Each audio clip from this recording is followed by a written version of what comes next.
At dahil sa pinaigting na operasyon laban sa loose firearms, aabot na ho sa 50 unregistered firearms ang nakumpiska ng mga tauhan ng PNP-CIDG. Kumpiyansa naman ang pambansang pulisya na may tatawid nila ng payapa ang barangay at SK elections sa Oktubre at 30. Report mula kay Mar Gabriel. Bit-bit ang dalawang search warrant. Sinalakay ng mga operatiba ng CIDG ang bahay na ito sa Marikina City. Na-recover nila ang 53 baril, kabilang ang 26 na long firearms at 27 short firearms na pawang mga unregistered. Nakumpiska rin ang ilang mga bala at iba pang piyesa ng baril. Arestado naman ang target ng operasyon na sinampahan na ng kasong paglabag sa Comprehensive Firearms and Ammunition Law. Itong suspect natin ay nagbibinta ng mga baril through online. Yun po yung nakakatakot.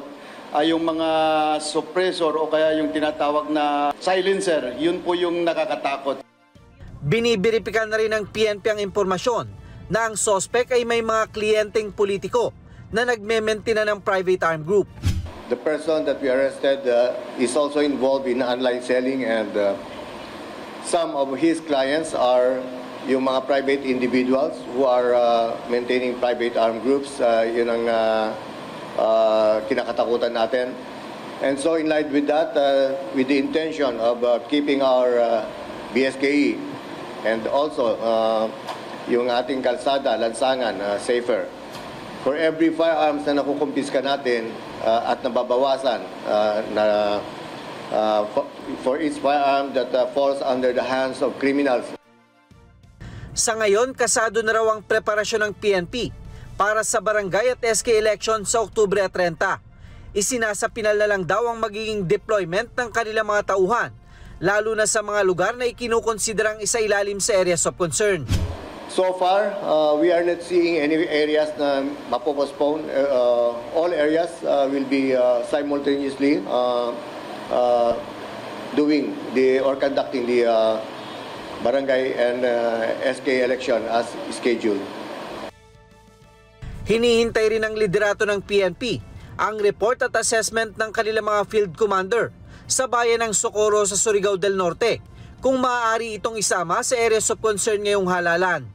Especially in presence of COLT na may mga armas din na monitor, and also the involvement of some influential people. So isa sa mga binabantayan natin dyan, and appropriate police deployment also is eyed.